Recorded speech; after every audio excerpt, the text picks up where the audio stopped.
Ya, assalamualaikum. Assalamualaikum warahmatullahi wabarakatuh. Shalom, Om Swastiastu, Namo Buddhaya, salam kebajikan untuk kita semua. Perkenalkan, nama saya Ahmad Iqbal Farel Lesmana. Saya ingin menjelaskan kronologi hukum pidana. Kita akan masuk dalam definisinya. Kronologi adalah mempelajari kejahatan sebagai fenomena sosial dan perilaku. Oleh karena itu, kejahatan tidak terlepas dalam interaksi sosial.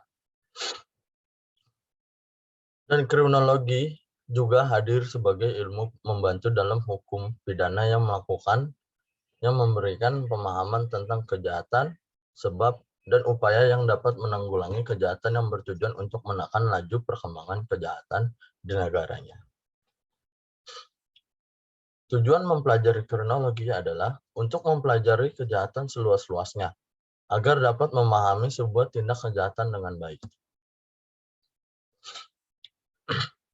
Dan penjelasan kejahatan itu dibagi penjelasan kejahatan. Satu, pengertian secara praktis atau sosiologis. Pelanggaran atas norma-norma agama, kebiasaan, kesusilaan yang hidup dalam masyarakat disebut kejahatan.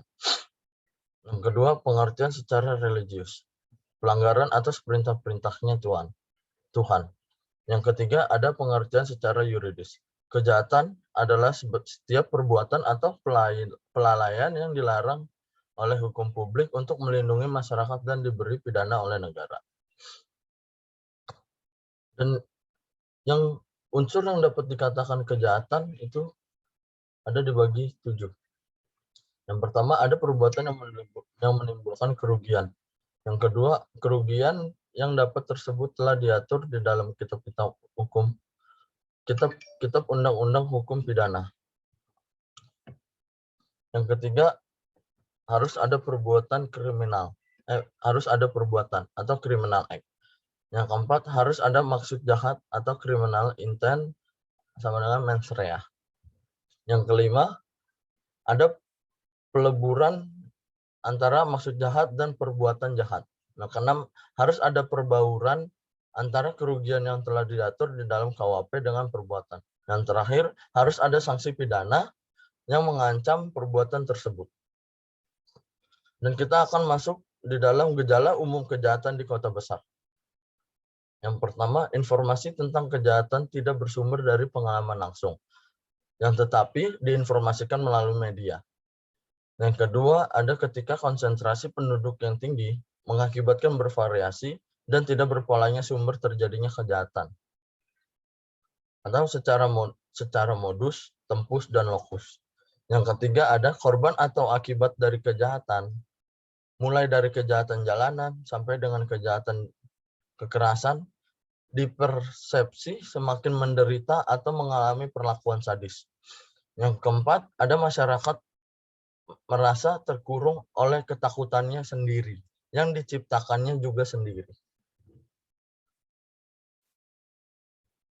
Kejahatan di kota besar itu berkat adanya ketegangan yang dirasakan masyarakat atau strain teori, berkat sesuatu yang dipelajari atau learning teori, atau berkat lemahnya pengawasan oleh masyarakat atau kontrol teori. Nah, kita masuk ke teorinya Lambrusco. Siapa itu Lambrusco? Yaitu seorang ilmuwan kriminolog. Dan dia mengatakan ada 3 teori, yaitu born criminal, bakat jahat yang ada sejak lahir terdapat pada 1/3 dari jumlah seluruh penjahat. Yang kedua, insane criminal, yakni bukanlah penjahat sejak lahir. Mereka lahir disebabkan oleh penyakit jiwa dan perubahan di dalam otak mereka yang terganggu. Dan ketiga, ada criminaloid, yakni golongan terbesar penjahat yang terdiri dari orang-orang yang tidak memiliki ciri fisik yang khas, tidak memiliki sakit jiwa yang nampak, akan tetapi susunan mental dan emosional sedemikian rupa sehingga dalam keadaan tertentu mereka dapat melakukan perbuatan sangat kejam dan jahat. Dan kita masuk ke pendekatan kriminologi oleh Herman Mannheim. Yang pertama, Pendekatan deskriptif adalah melakukan observasi dan pengumpulan data yang berkaitan dengan fakta-fakta tentang kejahatan dan pelakuan kejahatan seperti yang pertama, bentuk tingkah laku kriminal. Yang kedua, bagaimana kejahatan dilakukan. Yang ketiga, frekuensi kejahatan pada waktu dan tempat yang berbeda. Yang keempat, ciri-ciri pelaku kejahatan seperti usia, jenis kelamin, dan sebagainya. Dan yang terakhir, perkembangan karir seorang pelaku kejahatan. Dan pemahaman kejahatan melalui pendekatan deskriptif ini dikenal sebagai fenomenologi atau simptomatologi kejahatan. Di kalangan ilmuwan, pendekatan deskriptif sering dianggap sebagai pendekatan yang bersifat sangat sederhana, tetapi sangat bermanfaat sebagai studi awal sebelum melangkah pada studi bersifat mendalam. Dan syarat yang harus dipenuhi adalah ada dua. Yang pertama, pengumpulan fakta tidak dapat dilakukan secara random dan harus secara selektif. Yang kedua, harus dilakukan penafsiran, evaluasi, dan memberikan pengertian secara umum terhadap fakta-fakta yang diperoleh tanpa dilakukan penafsiran. Fakta tersebut tidak memiliki arti. Yang kedua, pendekatan sebab akibat. Pendekatan yang dilakukan bahwa fakta-fakta yang terdapat dalam masyarakat dapat ditafsirkan untuk mengetahui sebab musabab kejahatan, baik dalam kasus-kasus yang bersifat individual maupun yang bersifat umum. Dan usaha untuk mengetahui kejahatan dengan menggunakan pendekatan sebab akibat ini dikatakan sebagai etiologi kriminal atau etiology of crime. Yang ketiga, pendekatan secara normatif. Kriminologi dikatakan sebagai ideografik disiplin dan nomotetik disiplin. Dikatakan sebagai ideografik disiplin karena kriminologi mempelajari fakta-fakta sebab akibat dan kemungkinan-kemungkinan dalam kasus yang bersifat individual. Yang ketiga, dan sedangkan yang dimaksud dengan nomotetik disiplin adalah bertujuan untuk menemukan dan mengungkapkan hukum-hukum yang bersifat ilmiah yang diakui keseragaman dan kecenderungannya. Dan seorang ilmuwan Bianchi mengatakan apabila kejahatan itu merupakan konsep yuridis, berarti merupakan dorongan bagi kriminologi untuk mempelajari norma-norma. Oleh karena itu, kriminologi merupakan disiplin yang normatif.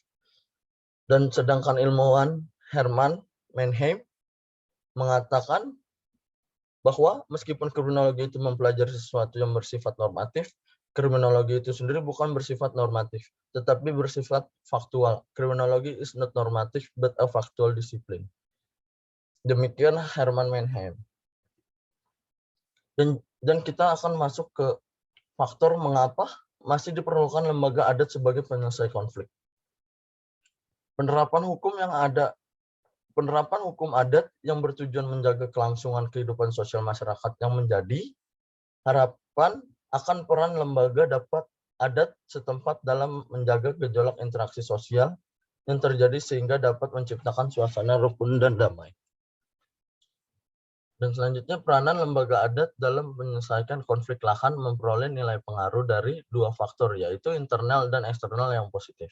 Sehingga strategi penyelesaian konflik dalam mengatasi ancaman yang ada dengan menggunakan kekuatan yang dimiliki. Dan yang terakhir, lembaga adat mempunyai peran dalam menyelesaikan perselisihan atau konflik dan kebiasaan masyarakat dengan melakukan penerapan hukum adat yang ada untuk mengatasi atau mengantisipasi konflik. Dan diadakan rapat adat yang melibatkan pihak-pihak yang berkaitan dalam hal penyelesaian masalah. Dan cukup, terima kasih dari saya. Sekian, terima kasih. Assalamualaikum warahmatullahi wabarakatuh. Shalom, Om Swastiastu, Namo Buddhaya, salam kebajikan untuk kita semua.